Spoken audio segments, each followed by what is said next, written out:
근데 뭐 책이라도 또 봐야 될 텐데. 근데 평소 책 보는 사람도 책 보는 아니잖아요. 사람도 아니고 심심하겠네요 일단. 술도 없고 네.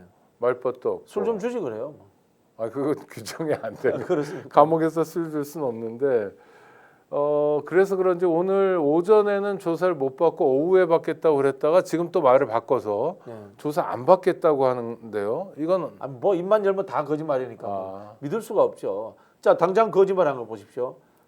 끝까지 싸우겠다고 해놓고는 유혈 사태가 우려돼가지고 나 내 발로 나가겠다고 했잖아요. 네. 그건 경호처가 안 지켜주니까 나오는 거잖아요. 아니 그것도 그 전까지는 총 쏴서 총 뭐 쏴서 칼을 예. 휘둘러라 하던 예. 사람이 그것도 거짓말이죠. 네. 그러면 또 뭡니까? 헌법재판소 변론에 본인이 직접 출석하겠다고 그랬잖아요. 네. 그것도 또 안 나옵니다.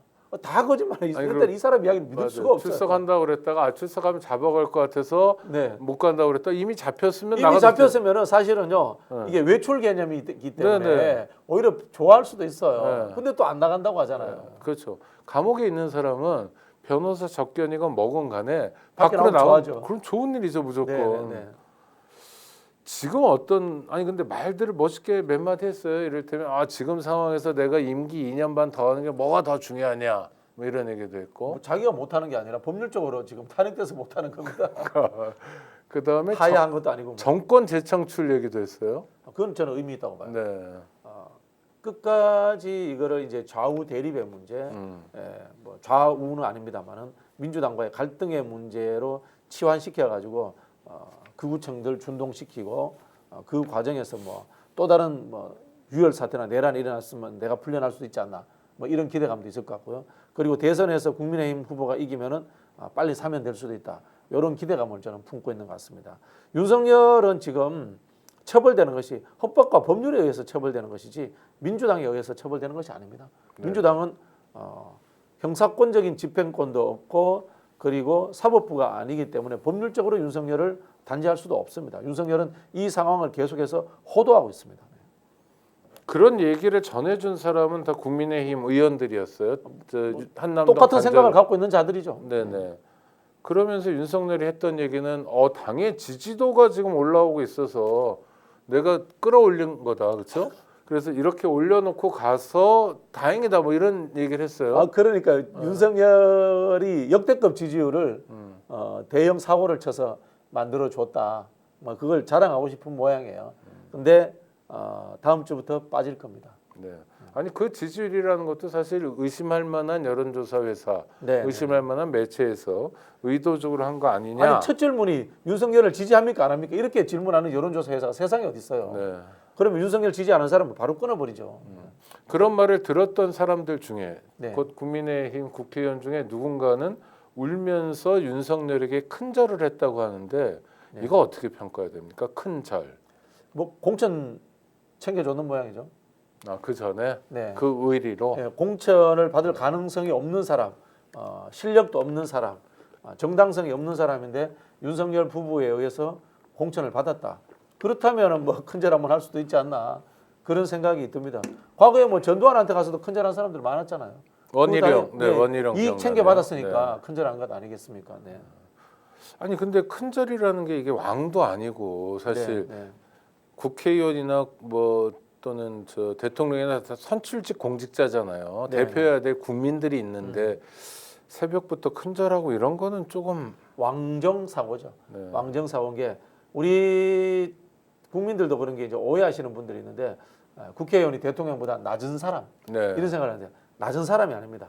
범주가 다른 곳에 있는 사람, 영역이 다른 곳에 있는 사람들이고 집합명사로서의 국회와 국회의원은 절대 대통령보다 낮지 않습니다. 네. 견제와 감시 기능을 한다라는 다른 영역에 있는 사람이다. 이렇게 저는 말씀을 드리고 싶고요. 그래서 제가 이제 최근에 뭐 국회의장 하다가 대통령 나오는 이야기 나오는데 좀 반대합니다. 명확히 반대합니다. 왜냐하면요, 국회의장도 올라갈 수 있는 끝까지 국가의 어른까지 간 사람입니다. 네. 그런 사람이 옆으로 점프해서 대통령이 되겠다라는 것은 저는 적절치 못하다라고 근데 생각합니다. 문재인 정부에서 국회의장 했던 사람이 국무총리를 했잖아요. 그것도 넌센스죠. 저는 뭐 있어서는 안 될 일이다 이런 생각을 합니다. 네. 국회의장은 대통령의 못지않은 버금가는 국가의 어른입니다. 그렇죠. 대통령이 뭐 시정연설하거나 그러면 네. 국회 와서 국회의장한테 따로 인사하고 국회의원들에게도 인사하고 네, 그렇죠. 그거는 의장이라는 사람도 중요하지만 그게 상징하는 그 뒤에 계시는 국민들께 대한 인사이고 예의인 거죠. 그렇죠. 우리 이제 보통 이제 국회의 정치학적 기원을 찾아가 보면은 원로원과 민회를 찾거든요. 네. 원로원의 의장이면요, 집정관들도 꼼짝을 못합니다. 늘 존경의 표시를 해야 되는 그런 대상이었습니다. 실제로 대통령보다도 국회의장이 더 국민들로부터 존경받아야 되고 그리고 대접받아야 되는 하나의 어른인 거죠. 네. 윤석열이 끌려가고 난 다음에 체포되고 구치소 간 다음에 언론 보도들을 보면 뭐 국회의장이 누구 연세 드신 분들 몇 분하고 밥을 먹었는데 다들 뭐 개헌을 해야 된다. 이번 대선 때 이런 기사들을 몇 언론이 아주 주요하게 다뤘더라고요. 그 언론이 하고 싶은 모양이네요. 네. 네. 아마도 이제 현재 이제 지지율 문제라든가 여론조사에서 민주당과 이재명 후보가 독주하는 체제니까 그 판을 깨보자라는 뭐 그런 심산인 것 같은데요. 2달 안에 개헌 불가능합니다. 그렇죠. 개헌 그러니까 관련 절차법도 우리가 근데 미비되어 이 사람들은 개헌을 대선 때 같이 하자 이런 겁니다. 그렇게 하면 안 됩니다. 그럼 어떻게 됩니까? 합의가 안 됩니다. 아니 그러니까 5년제 단임 대통령을 찍는 날 네. 4년 중임제를 하면 이거는 네. 뭐 유예되는 겁니까? 개헌안은? 그건 이제 부칙조항에 그렇죠. 달 수 뭐 있죠. 그렇게 할 수 있는데 부칙조항에 달 수 있죠. 부칙조항에 달 수 있는데 근데 그렇게 호들갑 떨면서 할 일인가요? 개헌은? 그렇지 않죠. 네. 그렇지 않죠. 오히려 개헌은 대선 후보들이 약속하는 것이 맞다고 봅니다. 저는. 개헌을 저도 분명히 해야 된다고 보는데요.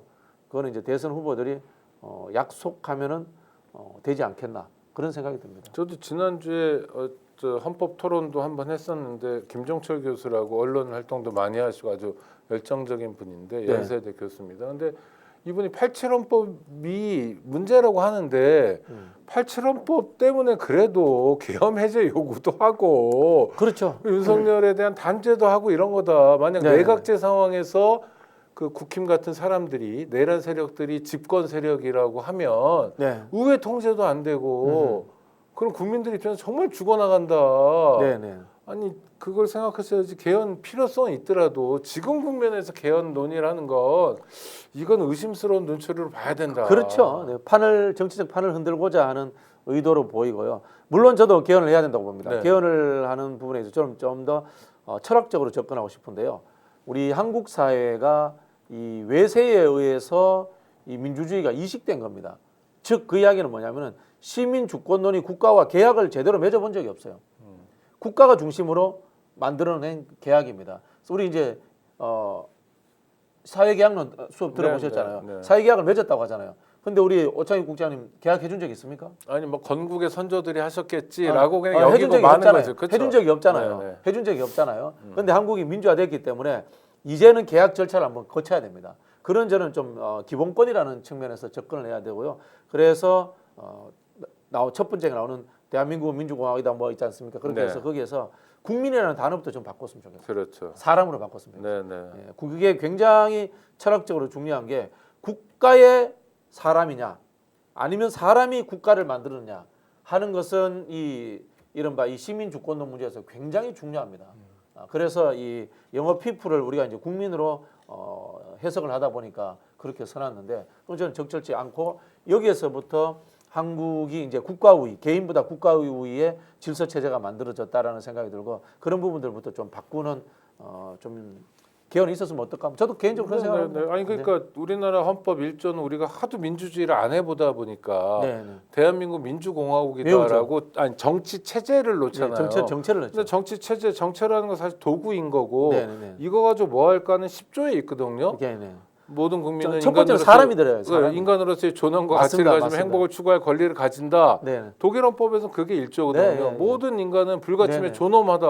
맞습니다. 인간을 건드려 미국 인간에게 총질을 해 예. 이런 거. 미국은 신의 나라로서의 뭐가 내려와서 네, 인간이 뭐 이런 이야기를 쫙 네, 하잖아요. 네. 그래 인간의 천부인과는 이는 신으로부터 받은 네, 것이다. 네, 네. 뭐 이런 이야기들 하거든요. 그래 이제 우리 헌법이 정체부터 나오니까 독일 시대의 그 과거 이제 히틀러 헌법, 바이마르 헌법 이런 것이 잘못 차용됐다라는 이야기를 하고 있죠. 국가 주도를 담고 있죠. 그러니까 이제 박진영 평론가께서도 그런 얘기를 포함한 네네네. 개헌 논의는 절실히 필요하다. 네네. 네, 그다음에 뭐 또 국회의 기능을 좀 강화한다든지 뭐 여러 가지 얘기. 그럼 그쵸? 예를 들자면 지방자치 같은 거 잘하자. 감사권이 뭐. 네네. 행정부에 있는 거 이거는 난센스죠. 그러니까요. 집행하는 사람이 감사권을 같이 가진다 말이 안 되죠. 국회가 그럼 왜 존재합니까? 우리 사회가 다 민주화가 그 정도예요. 이사장님이 감사를 임명해서 그렇죠, 그렇죠, 나를 그렇죠. 감사해봐 친구 그렇죠, 데려다 네. 놓고 네. 이런 거는 하지 말자. 우리가 이제는. 물론 문제도 있습니다. 대한민국 정치인들 수준이 워낙 저급하니까 네네. 이게 사실은 국회의 권한을 강화했을 때 오히려 민원 청탁이나 풀고 이런 오해가 생겨날 수도 있습니다. 네, 네. 그럼에도 불구하고 구더기가 생기더라도 장을 담글 때는 담아야 됩니다. 예. 그런 개헌 논의는 필요한데 지금 개헌을 이야기하는 건 불순한 의도다. 불순한 잔꾀다. 네, 알겠습니다. 국민의힘으로 한번 가보겠습니다. 사실은 초상집 분위기여야 되는데 뭐 권성동 같은 사람이 약간 감정이 우울한 것 같기도 한데. 그 사람은 예의 없는 사람이에요. 제가 아, 그렇습니까? 네. 아니 뭐 저기 일성이 네. 이재명 대표, 박찬대 대표 시원하십니까? 이게 뭡니까 이게? 기본적 예의도 안 갖춘 사람이에요. 네. 이렇게 이야기하죠. 우리 당 소속의 대통령의 불미스러운 일로 국민들에게 우려를 끼쳐 죄송합니다. 최소한 이 정도는 시작을 해야죠. 제가 이제 이른바 TK 출신 아닙니까? 네네. TK 사람들이 왜곡된 측면도 있습니다만은 염치, 경우 이런 걸 굉장히 중요시 여깁니다. 체면. 예, 체면, 네네네. 염치가 있어야죠 사람이. 그 모든 상황들에 대해서 나의 잘못, 나를 되돌아보는 것들을 이야기하고 상대를 비판해야죠. 민주당 비판해도 됩니다. 그러나 자기 집 마당에 누란이 쌓여 있는 것을 모르면은 이거 정말 염치 없고 체면 없는 사람이죠.